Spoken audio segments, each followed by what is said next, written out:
Please welcome U.S. Senator Rick Santorum.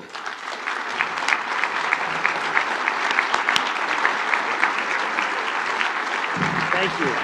Thanks.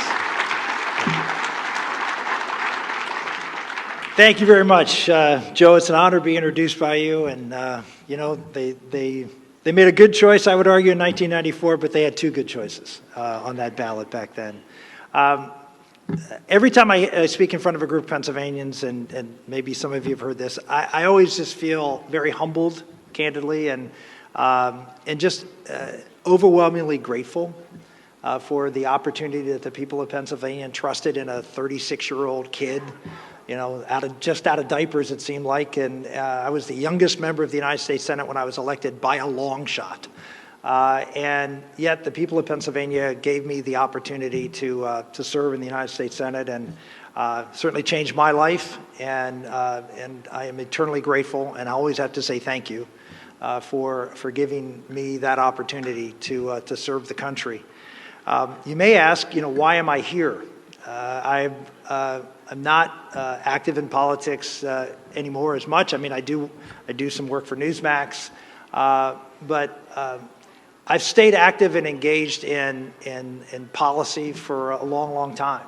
And I do so for one reason, and frankly, one reason only, is because over the time that I've been involved in politics, from the 1980s now and to date, our cause has been losing. Our country is declining. Our culture is failing and coming apart. And I have to get up every morning, and I have to look in the mirror as someone who was involved in the highest levels of government, ran for president, tried to move this country in a particular direction, and look in the mirror and say to myself, you have failed your country. And so I can go and continue to do the things that I do. I have to provide for my family, and I do a lot of wonderful things. I'm involved in a lot of interesting businesses, and I like I said, I work for Newsmax. Before that, I was over in enemy territory and worked for CNN for 5 years. Someone has to be a conservative voice to speak to folks who don't hear our side, and so I really felt privileged to be able to do that, but I can't go away. I can't give up because we're failing. I gave a speech a couple of weeks ago to the leadership of the National Religious Broadcasters. They had their convention in Nashville, and they asked me to come and speak. And so I spoke to 300 or 400 of their leaders, and I got up there and I said, 25 years ago, 95% of Americans believed in God. Today, 50% of Americans believe in God. I said 25 years ago, 30% of people believed in the devil. 56% of Americans, more Americans believe in the devil than believe in the God of Abraham, Isaac, and Jacob. And I said to them, I appreciate, there's leaders of all these, religious organizations who are out there in the media doing wonderful things. And I said, look, I appreciate the great work that you're doing, but you're failing. And I'm not here, and I'm not somebody who's into participation trophies. You were given an opportunity and faith and trust by people who support you to make a difference in the world, and you're not. And so I would say to all of you, conservatives, you're failing. I appreciate the great work you're doing. And by the way, I'm including myself in this. But whatever you're doing, it's not enough.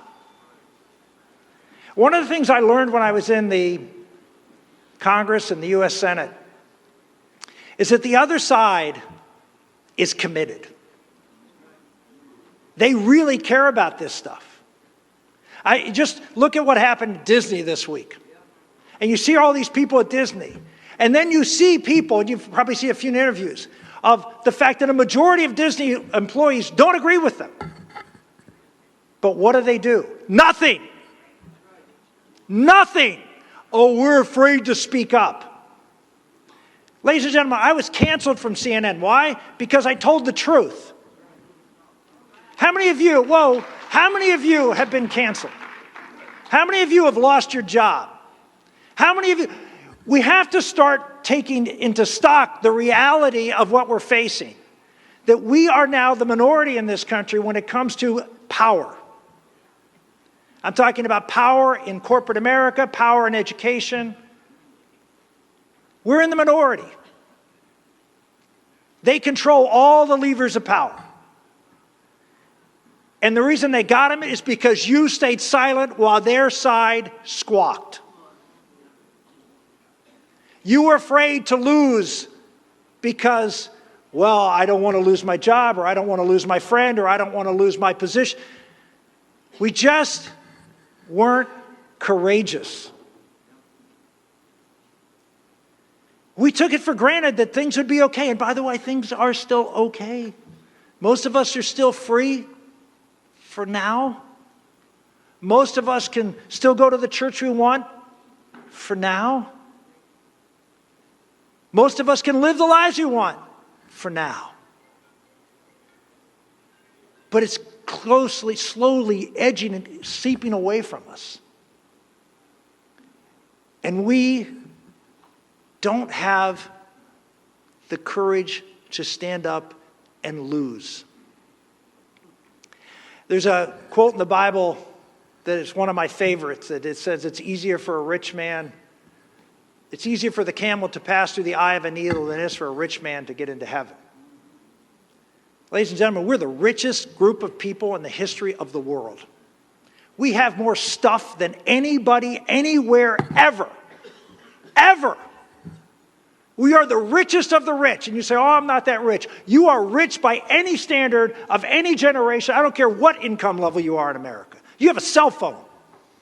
You have a supercomputer in your hand. You are rich. And what happens to rich people? They covet their stuff. And they forget about what's important because they want to protect their stuff. We have to keep worrying about our stuff and worrying about the future for our children and grandchildren. I saw a statistic in Gallup the other day. The people in my generation, less than 1% identified as LGBTQ whatever.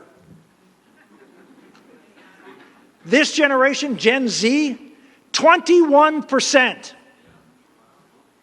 Is that because genetics have changed? No, because we've allowed the popular culture and our educational institutions to indoctrinate our children. Our children, their souls. We haven't fought for them. What are you willing to fight for if you're not going to fight for your own kids? One of my favorite movies is Lord of the Rings. And one of the things I always took from Lord of the Rings, the movie in particular, was the fact that the symbol of Mordor, the symbol of evil, was what? The eye. What was unique about that eye? It was a human eye. What was unique about it? It didn't have an eyelid. Never closed. Evil is always on the march. Are you?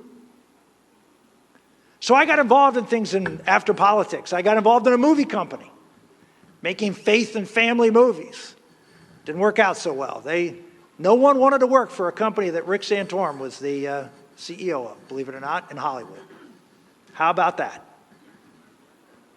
And so I tried, because I thought that's where the big problem is. It's the culture. But I realized that's not my thing. I tried other things, but what I'm good at is politics. And so I started going around giving speeches about where we are failing as a country politically. That we're seeing this accumulation of power in Washington, D.C. We're seeing the woke, just like they do at corporate America. Yeah, they're doing it in California, and they're doing it in New York and in the woke places, but they're now trying to bring that to Washington to enforce their woke ideology, their culture, their fiscal policy, their socialism on places that reject that. More and more power is coming to Washington. And here's my big concern, and this is the reason I end up getting involved, is that I saw with Donald Trump, who I supported and appreciated almost everything he did as president, policy-wise. He did a great job, surprised the heck out of me, an amazing job. But here's the concern I have, is that he got frustrated, like many presidents do, and started doing things presidents don't have the power to do. Using executive orders and rules and playing games, and we cheered him because he was doing the right thing. He was doing the right thing, but we cheered him. You may not remember 4 years ago, Donald Trump came out and said we should end the filibuster in the Senate because they were blocking his bill. And many of you cheered him. 4 years later, you were like cheering Joe Manchin and Kristen Sinema for saving the country, and they in fact did. From majoritarian rule. Our founders, if anything they were afraid of, is afraid of the tyranny of the majority.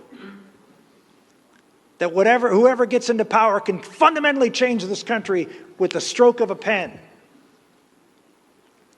Stability in the law is a good thing. You may not like it, but laws should be hard to change, not easy.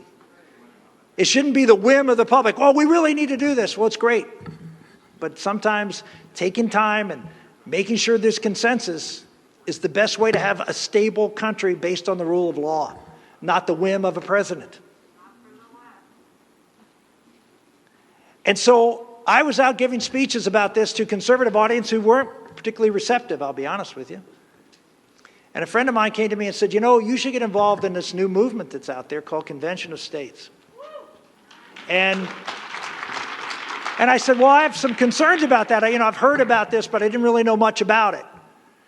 And so I started to dig into it because I was looking for a solution. I'm concerned about the future of this country as we become incredibly and even more so divided, that some bad things can happen in this country, that people get frustrated and things go awry. It's happened before.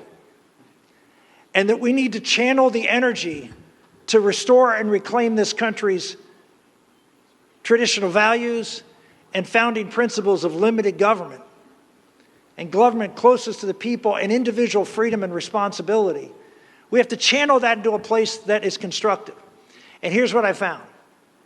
What I found when I really dug into this issue is that these people who we have so much respect for as conservatives, and we talk about them all the time, the founders, they actually anticipated a time like this.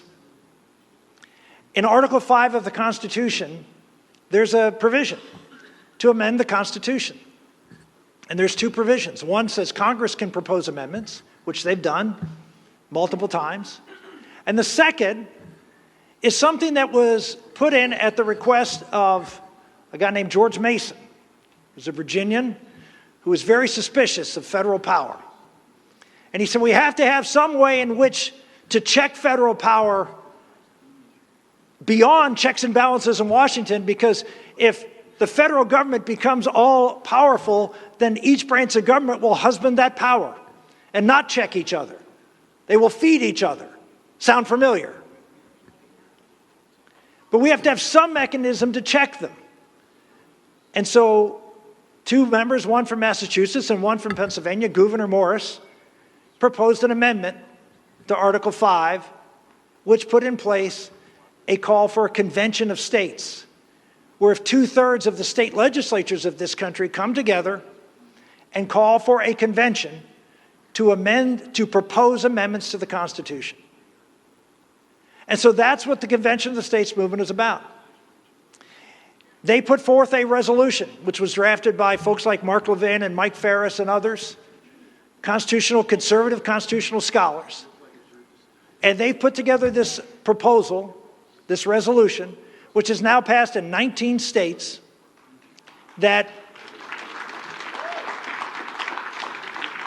allows for this convention to be called for three purposes: to propose amendments to limit the terms of federal office holders being everything from United States senators to Tony Fauci, right? Members of the bureaucracy. Number two, to limit the fiscal, to limit spending, balanced budget amendment, line item veto, tax limitation amendment. So any amendment that would limit spending. And third is to limit the jurisdiction of the federal government. They can't legislate, for example, in the area of education or in the area of health care or other areas that they now have usurped from the states and from you. So those amendments, those would be the three types of amendments that would be allowed at a convention. We have 19 states that have passed this resolution. It is on the calendar of the state Senate as we speak here in Pennsylvania. We have an opportunity to be the 20th state in Pennsylvania.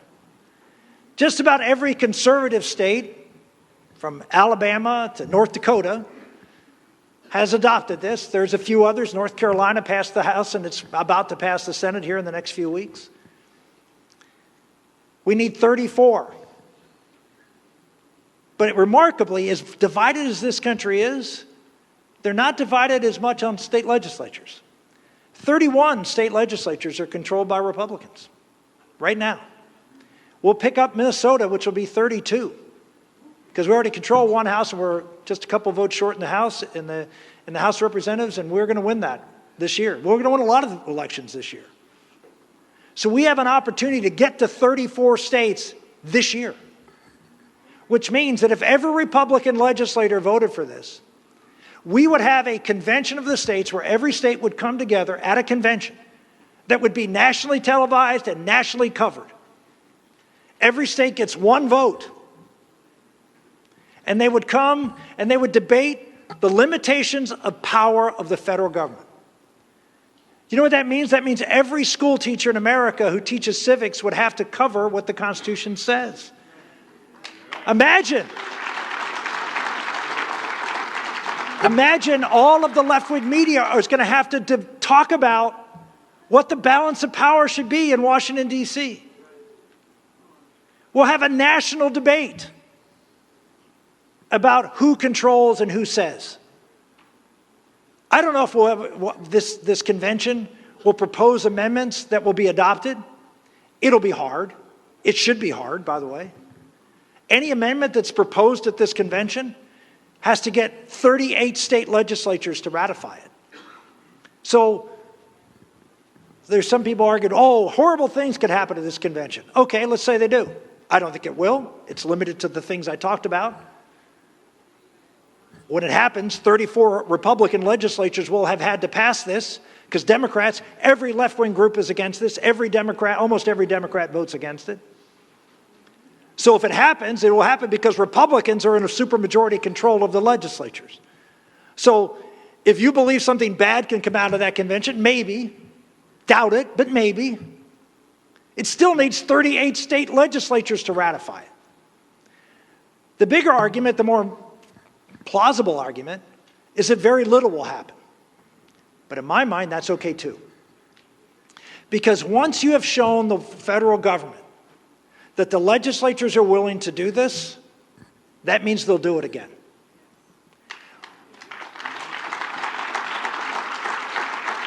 Once people see that this is a viable avenue to fire shots across the bow of Washington about how they behave there, then all of you, the citizens of the United States, will see this as an appropriate remedy to check the excesses.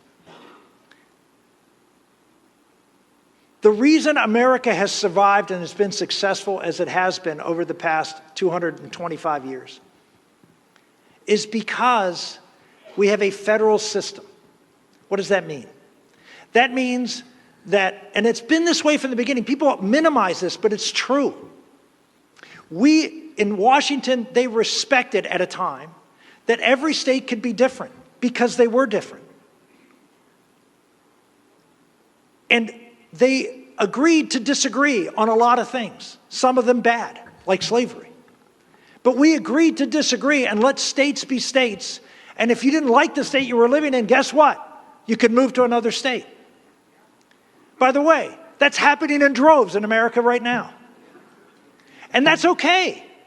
If California wants to be the woke capital of the world, fine, but don't mandate it on the rest of us. Right? That's federalism. The only way for America to survive. The left talks about the importance of diversity. Diversity is a natural state of things. What's hard is unity. Unity is the hard thing. It's getting people who are diverse to agree on a certain set of principles we can live by. And what we need to go back to in America is a certain set of principles that we can all agree to, and then let people be different. Let Pennsylvania be Pennsylvania, let Iowa be Iowa, let North Dakota be North Dakota, let New York be New York. The only way to accomplish that is to limit the power of the federal government to mandate these things on everybody.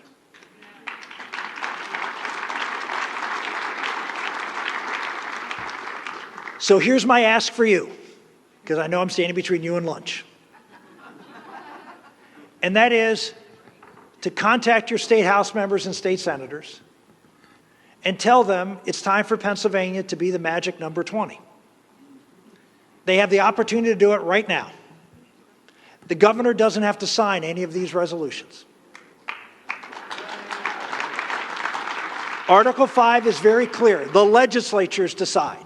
They distrusted executives. That's why they gave Congress the power to propose amendments. The president didn't need to be involved. They gave the legislatures the power. Governors aren't involved. Your legislature, controlled by Republicans, right now, can do this. But they need to hear from you. Convention of States has a table out there. Go out there, sign the petition. But call you know your members. Call your legislator. Tell them this is important. And if they don't know about it, tell them to get up to speed. Because this matters. As I say to every legislative group I speak to, there is nothing more important you will do as a member of the state legislature than this. Because this isn't just about Pennsylvania. This is about maintaining freedom for this country and holding this country together. Federalism, people say, how are we ever going to get back together? How are we ever going to be united again? And the answer is we probably won't for a long time. But that doesn't mean we can't live together separately. That doesn't mean that South Dakota can be South Dakota and California can be California. And as long as people in California don't try to tell South Dakotans what to do and South Dakotans don't try to tell Californians what to do, we probably can agree on some basic things. This is how it works. This is how you get through troubled times. But we need to act now. And we need you to be unafraid, to show some courage, to shake things up, get Pennsylvania to be 20, join the effort to get all the other states, we'll get the rest. Lead. Pennsylvania has an opportunity to lead, to be a state. Wisconsin just passed it this year. Not different from Pennsylvania very much. Tougher, we're a tougher state, but still. We would be a state, we'd probably be the biggest state in the country that's purplish to do this. That's leadership. That's leadership. But we all know members need to hear from you. You don't underestimate. Everybody says, oh, there's money and money. No, it's not money. It's votes. Nobody wins a race with money. They win it with votes. And you're the votes. Get out there and make a change for the country and start doing things to save this republic. God bless you.